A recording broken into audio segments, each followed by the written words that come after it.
The weight of love changes once it's spoken. Before, it is wind, a warmth that moves between two people, unseen but felt. Something you can laugh away, step around, hide inside glances that linger just a second too long. Before, it is light, possible, unclaimed, safe enough to pretend it doesn't exist. But once it is named, it settles. Not on the surface, not where you can brush it off.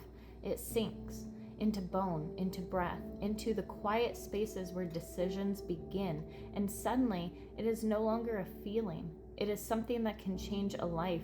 And I heard that weight in you. Not in what you said, but in the spaces between it. In the pauses where your voice caught on something you weren't ready to carry out loud. You said you wanted to be with me. Not like a passing thought, not like a dream you could leave behind in daylight.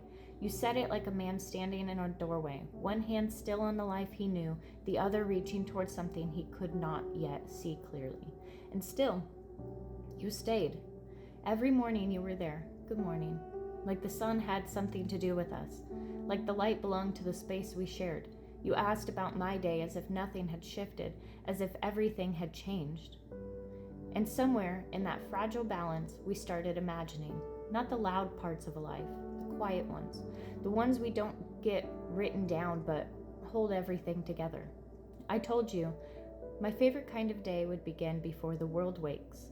The sky still soft, stretching itself into gold, coffee warming on our hands while the horizon slowly opens, you behind me, arms finding their place like they've always known it, kisses at my neck, not rushed, not asking, just small, steady promises that say I'm here. Words drifting between us, nothing urgent, nothing forced, just being.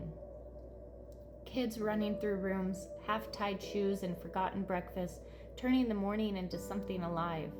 Errands that lose their purpose halfway through because no one wants to rush anymore. A grocery trip that becomes a day because time stops mattering when you're inside it together.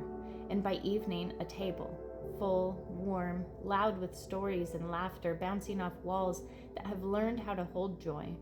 Hands reaching for seconds, someone stealing the last roll, the kind of chaos that feels like belonging. Then the quiet, the kind that settles after something good.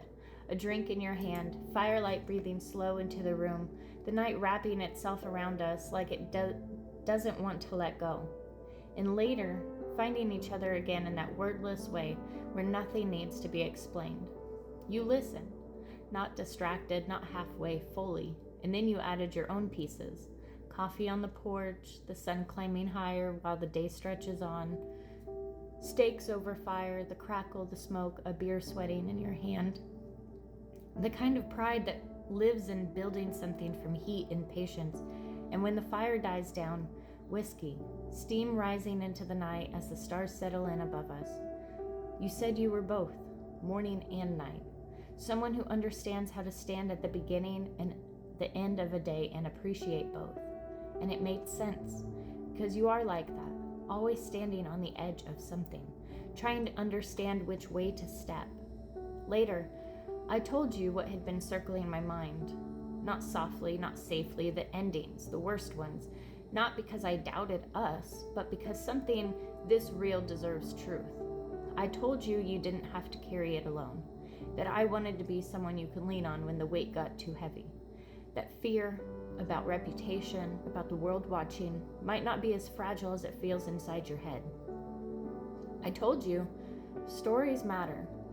How things unfold, how they're told, can shape what remains. That maybe if we were careful, if we protected each other, if we stood together, this wouldn't become something that destroys. Maybe just something that leaves a mark, small, healing. I told you, honesty doesn't have to be cruel, but it requires the full truth to settle the darkness. You could speak your truth without turning me into something I was never meant to be, or you into something you were never meant to be, because I never wanted to be the reason.